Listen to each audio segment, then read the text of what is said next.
Every day I get several messages from Muslims saying something like this: David, you talk about Muhammad in front of your books because you're too scared to say these things in front of Zakir Naik. To you Muslims who think that Christian debaters are scared of Zakir Naik, I'd just like to ask, what color is the sky in your world? Because here on Planet Reality, Zakir Naik is a joke.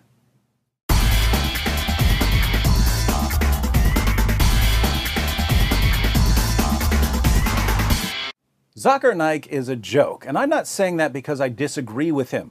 I'm saying it because he's a complete joke. Let me give you 3 quick reasons.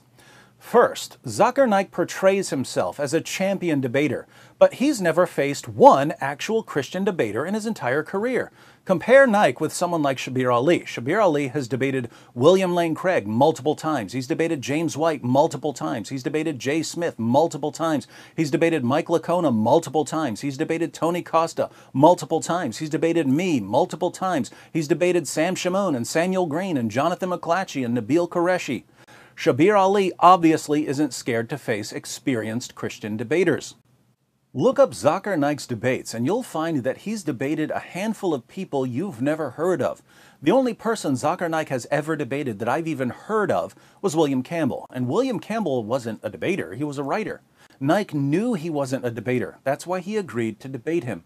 Naik only agrees to face people who either have no debate experience or know nothing about Islam. Those of us who debate regularly and who deal with Islam regularly, Naik won't come near us. And we've been challenging him for years. Here's a debate challenge we sent him nearly 8 years ago. I've challenged him to debate. James White has challenged him to debate. Sam Shamoun has challenged him to debate. Nabil Qureshi has challenged him to debate. And do you know what he says when we challenge him to debate? He says, you have to guarantee that you will show up to the debate with 10,000 people. Now, that's a strange demand. If you look at Zakir Naik's other debates with Christians, they didn't have to bring 10,000 people to the debate. In the 2 Zakir Naik debates I've clicked on, there were only a couple hundred people in the audience. Why did Zakir Naik debate them? I was recently watching one of Naik's Q&A sessions, and a Christian woman was at the mic. And Zakir Naik said that if she wanted to debate, they could set up a debate. Ask your question in 2 or 3 sentences. If it is more than 2 or 3 sentences, yes, it becomes a lecture. If you want to have a lecture, yes, sure. If you want to have a debate also, we can arrange. Can you? Okay. You can come to Bombay. Right. No, it's not Bombay. I'm in the Gambia. Why was Zakir Naik trying to set up a debate with a random woman who stepped up to a mic at a Q&A session? By the way, right after he challenged her to debate, he changed his mind and said that he refuses to debate women. Then he said that he would be happy to debate a religious scholar. But once again, Naik didn't say anything about bringing 10,000 people to the debate. Why does Zakir Naik's 10,000 people rule only come into play when he's challenged by people who debate regularly? If some local pastor no one's ever heard of agrees to face him, suddenly Naik is ready to debate, even if the pastor shows up with no one. This is the age of the internet. Millions of people can watch a debate online. Zakir Naik could have a debate with a Christian in a hotel room and people around the world could watch it. Why does he selectively apply his 10,000 people rule? Because he knows that in America, most Christians have no idea who he is, so they're not going to come out by the thousands to see him debate.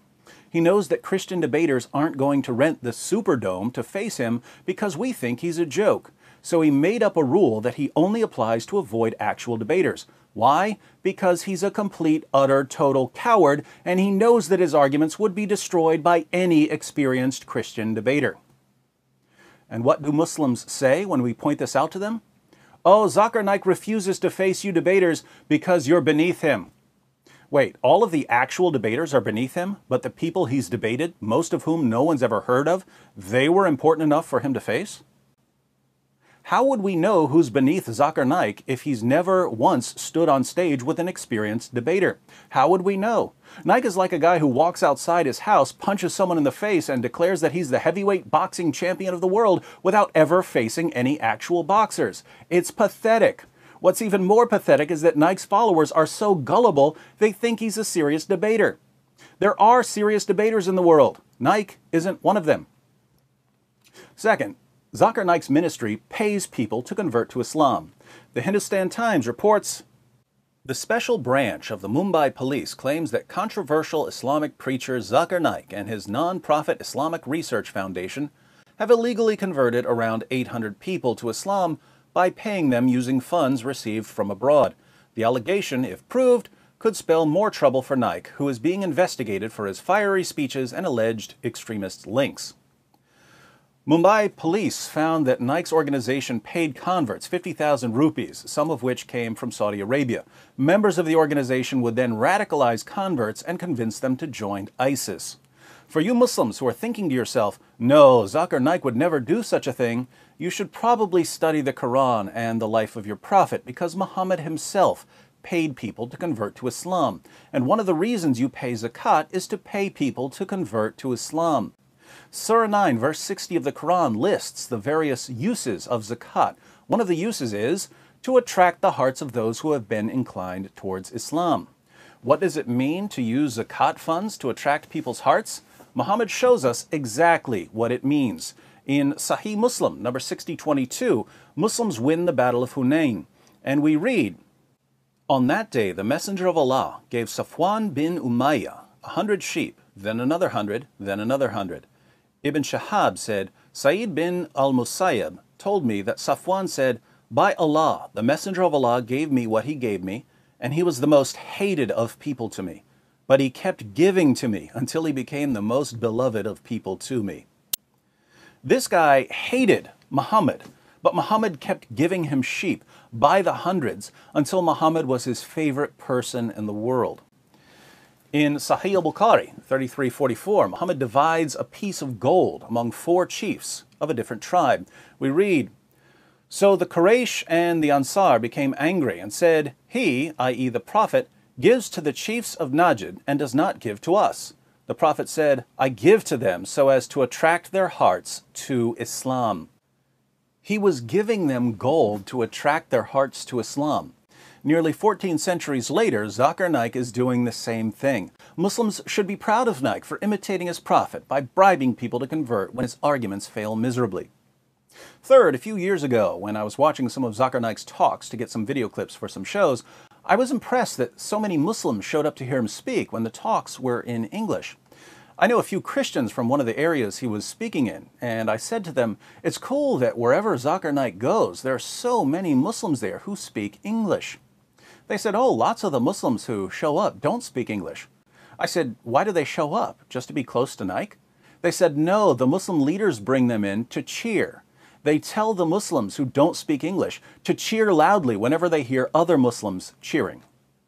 Now think about this. Zakir Naik's organization has to bring in Muslims who have no idea what he's saying to cheer for whatever he says. Why?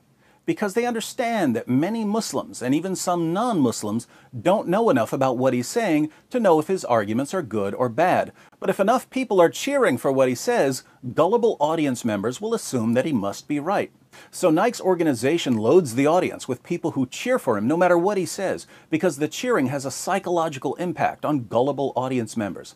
This is the Islamic version of a laugh track for a comedian who isn't funny. And let's face it, a laugh track would be much more appropriate for a Zakir Naik lecture than for a comedian.